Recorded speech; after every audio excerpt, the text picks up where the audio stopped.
নমস্কার বন্ধুরা, the Bong YouTube চ্যানেলে তোমাদের আরও একবার ওয়েলকাম। আমি বিদ্যুৎ চলে এসেছি আজকে আরও একটি নতুন ভিডিও নিয়ে। ভিডিও টাইটেল এবং থাম্বনেল দেখে বুঝতে পেরে গেছো আজকে কী বিষয় নিয়ে আমি আলোচনা করতে চলেছি। আজকে খুবই কমন একটি গাছ গাঁদা ফুল কিভাবে আমরা ছাদ বাগানে করব এবং কিভাবে এত ঝোপালো একটি গাঁদা গাছ আমরা খুব সহজেই গ্রো ব্যাগ বা টবে করতে পারি সে বিষয়ে আমি আলোচনা করব। এবং ভিডিও শেষে আমি তোমাদের জন্য একটি গিটারের ইনস্ট্রুমেন্টাল পার্ট প্লে করেছি। তো চলো আজকের ভিডিও শুরু করা যাক। এই যে গাছটি তোমরা দেখতে পাচ্ছ, এই গাছটি কিন্তু সিঙ্গেল একটি গাছ।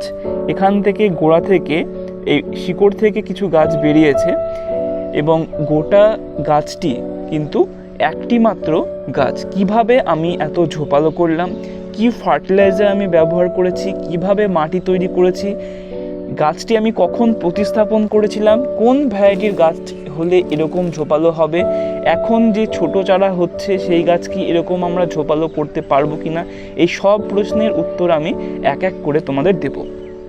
প্রথমে চলে আসি, এই যে গাছটি তোমরা দেখতে পাচ্ছ এটি কোন ভ্যারাইটির গাছ। আমরা সাধারণত শীতের সময় যে সকল গাছ লাগাই সেটি হচ্ছে ইনকা ভ্যারাইটি, ছোট ছোট পটে থাকে। সেই ইনকা ভ্যারাইটির গাছ কিন্তু এতটা ঝোপালো তোমরা করতে পারবে না। সেগুলো আমরা ঝোপালো করতে পারি কিন্তু এইরকম গ্রোথ তোমরা কিন্তু দিতে পারবে না। এই গাছটি এখনও আন্ডার প্রসেসিংয়ে রয়েছে, এখনও একটিও ডগাতে কিন্তু কুড়ি আসেনি। আমি পিঞ্চিংটাও করে আজকে দেখিয়ে দেবো তোমাদের। তো এই যে গাছটি ইনকাতে কিন্তু এরকম তোমরা করতে পারবে না। তার জন্য যেটা করতে হবে, দেশি ভ্যারাইটির যে সকল গাঁদা হয় সেগুলো নিতে হবে। এই যে গাঁদাটা আমি যেটা নিয়েছিলাম সেটা হচ্ছে পুজোর ফুলের যে মালাগুলো হয়, সে মালা শুকিয়ে যাওয়ার পরে যে বীজ ছিল সেই বীজ থেকে আমি চারা দিয়েছিলাম, যেগুলো কিন্তু সারা বছরই হয়। এখন দেখো আমার গাঁদা গাছে কিন্তু ফুল ধরে আছে, ওই দেখতে পাচ্ছ। তো ওটা হচ্ছে মাদার গাছ এবং ওখান থেকে আমি এটিকে কেটে আমি লাগিয়েছিলাম জুন থেকে জুলাই মাসের দিকে, আমার এক্স্যাক্ট মনে নেই। সেরকম সময় আমি এটিকে প্রতিস্থাপন করেছিলাম। তারপরে পিঞ্চিং করে করে এরকম আমি একটা শেপ কিন্তু দিয়েছি। তো তোমরা দুটো প্রশ্নের উত্তর পেয়ে গেলে। কোন সময় লাগাতে হবে এরকম ঝোপালো করতে গেলে, জুন থেকে জুলাই মাসের দিকে কিন্তু তোমাদের প্রতিস্থাপন করতে হবে। মানে আমি ডাল কেটে লাগিয়েছিলাম মাদার প্ল্যান্ট থেকে। তারপরে যেটা করেছি, ভিতরে তোমরা দেখলে বুঝতে পারবে অনেক কিন্তু পিঞ্চিং রয়েছে। এইখানে দেখো, এখান থেকে কেটে দিয়েছিলাম এবং এখান থেকে মাল্টিপল ব্রাঞ্চ কিন্তু বেরিয়েছে। প্রতিটা জায়গাতে কিন্তু পিঞ্চিং করা আছে এবং পিঞ্চিং থেকে কিন্তু মানে অনেক ডাল কিন্তু ডিভাইড হয়ে প্রচুর কিন্তু ঝোপালো হয়েছে। এই যে গাঁদাটা, এটা কিন্তু বিশাল বড় বড় সাইজের হবে না, ছোট ছোট সাইজের হবে, কিন্তু প্রচুর পরিমাণে কিন্তু আমরা গাঁদা পাবো। পুজোর যে ফুলের মালাগুলো হয় সেখানে তোমরা যে গাঁদা দেখতে পাও, ছোট ছোট সাইজের যে গাঁদাগুলো, সেই রকম গাঁদাই তোমরা এখানে দেখতে পাবে। তো আমি ভাবলাম যে ফুল আসার আগে আমি একটা ভিডিও তোমাদের সাথে শেয়ার করে দিই কীভাবে আমি করেছিলাম না করেছিলাম। তোমরা এখনও যারা শীতের গাঁদা বসাওনি তারা ইমিডিয়েট বসিয়ে দাও, কারণ এখন না বসালে কিন্তু কুড়ি চলে আসবে এবং ফুলের গাছ কিন্তু ঝোপালো করতে পারবে না। তো আরও আগে বসাতে হতো যারা গাঁদা গাছ মানে বসাওনি এখনও। তো এখনও বসালে মাথাগুলোকে পিঞ্চ করে দেবে। আমি দেখিয়ে দিব আমি এই গাছগুলোতে কীভাবে পিঞ্চ করছি। তো পিঞ্চ করার আগে আমি চলে আসবো, মানে আমি গাছের মাটিটা কীরকমভাবে তৈরি করেছি। দেখো, গাঁদা গাছ বেশি কিছু ফার্টিলাইজার, মিক্স ফার্টিলাইজার এরকম টাইপের মাটি কিন্তু পছন্দ করে না। আমি গাঁদা গাছে যেটা দুটো জিনিস ব্যবহার করেছি সেটা হচ্ছে কি, একটা হচ্ছে একদম শক্ত যে এঁটেল মাটি, সেই এঁটেল মাটি, এবং আরেকটি যে জিনিস সেটি হচ্ছে গোবর সার। এখানে আমি গোবর সার আবারও শুকাতে দিয়েছি।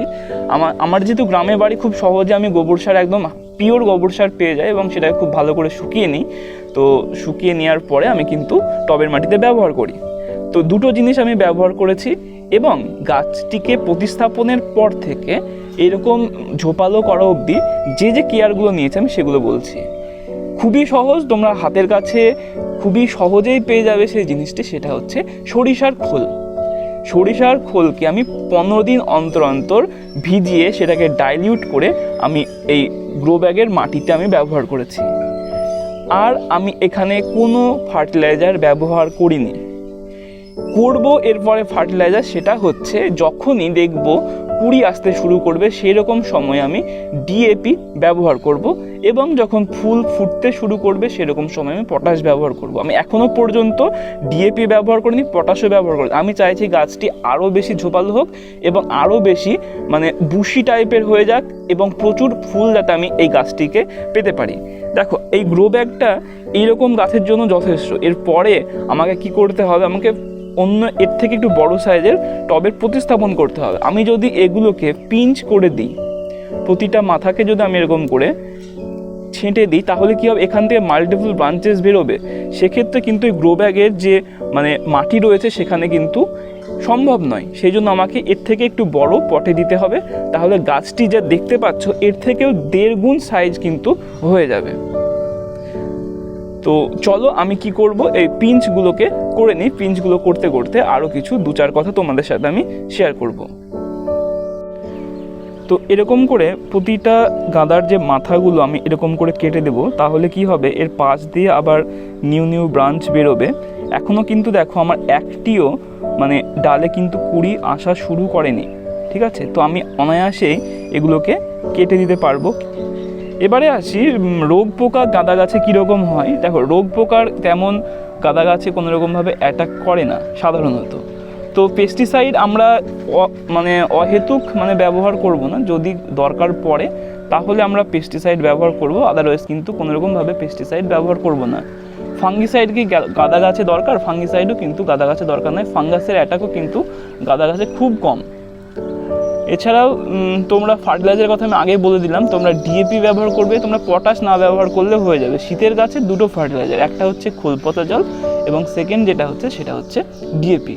তো এই দুটো আমরা ব্যবহার করতে পারি। যেহেতু ফুলের গাছ, তো আমরা কেমিক্যাল ফার্টিলাইজার খুব অনায়াসে ব্যবহার করব। গাঁদা গাছের জন্য একটি রামবান তোমাদের সাথে আমি বলে দিচ্ছি, যেটা অনেকেই এই কথাটি শেয়ার করে না। গাঁদা গাছের প্রতিটা অংশই কিন্তু সবুজ, সেই জন্য প্রচুর পরিমাণে গাঁদা গাছে সালোক সংশ্লেষ সম্পন্ন হয় এবং ম্যাগনেসিয়ামের ঘাটতি কিন্তু আমরা গাঁদা গাছে দেখতে পাই। আমরা যদি প্রতি 15 দিন অন্তর 1/2 চামচ 1 লিটার জলে ম্যাগনেসিয়াম সালফেট বা ইপসাম সল্ট ব্যবহার করি, তাহলে কিন্তু গাঁদা গাছ এইরকমই সবুজ থাকবে এবং গাঁদা গাছে খুব বেশি পরিমাণে ফুল কিন্তু আমাদের পাওয়ার চান্স সেটা কিন্তু বেড়ে যাবে। তো অবশ্যই তোমরা ইপসাম সল্ট বা ম্যাগনেসিয়াম সালফেট তোমরা গাঁদা গাছে ব্যবহার করো, খুব ভালো কিন্তু রেজাল্ট তোমরা পাবে। তো পিঞ্চিং করা মোটামুটিভাবে কমপ্লিট। তো এরপরে তোমাদের আমি একটা খুব ভালো জিনিস দেখাবো, যেটি আন্ডার প্রসেসিংয়ে রয়েছে। তোমরা মোটামুটি জানুয়ারির দিকে তোমরা ফুল ভিডিওটি পেয়ে যাবে। তো চলো এক ঝলক আমরা দেখে নিই সেই জিনিসটির। দেখতে পাচ্ছ এটি আমি একটি গাঁদার টাওয়ার তৈরি করার চেষ্টা করেছি। টাওয়ার ঠিক নয়, মানে একটা বাকেট টাইপের হবে এবং পাশ দিয়েও প্রচুর মানে গাঁদা বেরোবে, চারিদিকে আছে। তো বন্ধুরা, তোমাদের সাথে আমি দুটো জিনিস বলতে ভুলে গেছি, মানে স্কিপ করে গেছি। সেই দুটো জিনিস হচ্ছে জল এবং সূর্যের আলো। গাঁদা গাছ জল পছন্দ করে, কখনোই গাঁদা গাছের এই ডালগুলোকে বেন্ড হতে দেবে না। মানে জল যদি কম থাকে দেখবে ডালগুলো বেন্ড হয়ে যাবে, সেটা কিন্তু কখনোই হতে দেবে না। পর্যাপ্ত পরিমাণে জল দেবে। এখনও কিন্তু সূর্যের যে তাপ সেটা কিন্তু খুব ভালো মাত্রায় রয়েছে, তো জলটা কিন্তু আমাদেরকে প্রপার ওয়েতে দিতে হবে। আর সানলাইটের যে ব্যাপারটা, প্রপার সানলাইটে রাখবে, তাহলে কিন্তু প্রচুর কিন্তু ফুল পাবে। এই দুটো জিনিস মাথায় রেখো।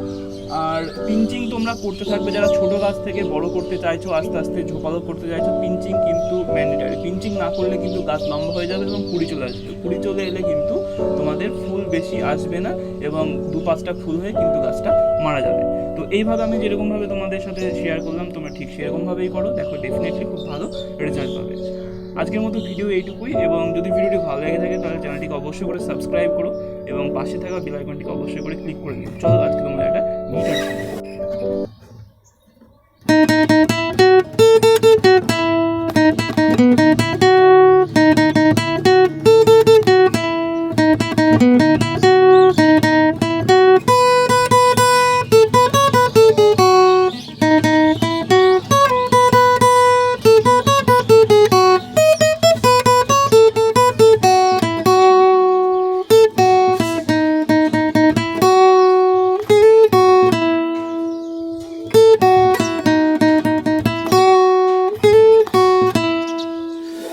কেমন লাগলো জানিও। আর যদি মনে করো যে গিটার তোমরা ভিডিওর শেষে একটা করে ছোট ছোট করে মানে পার্ট শুনতে চাও এরকমভাবে কোনো ইনস্ট্রুমেন্টাল টিউন, তো আমি চেষ্টা করবো সেগুলো আপলোড করার। মানে গার্ডেনিংয়ের সাথে গিটার একটা কম্বো প্যাক টাইপের হয়ে যাবে, যদি তোমরা ইন্টারেস্টেড হও। না হলে কিন্তু আমি মানে কোনো রকমের ইচ্ছে আমার নেই।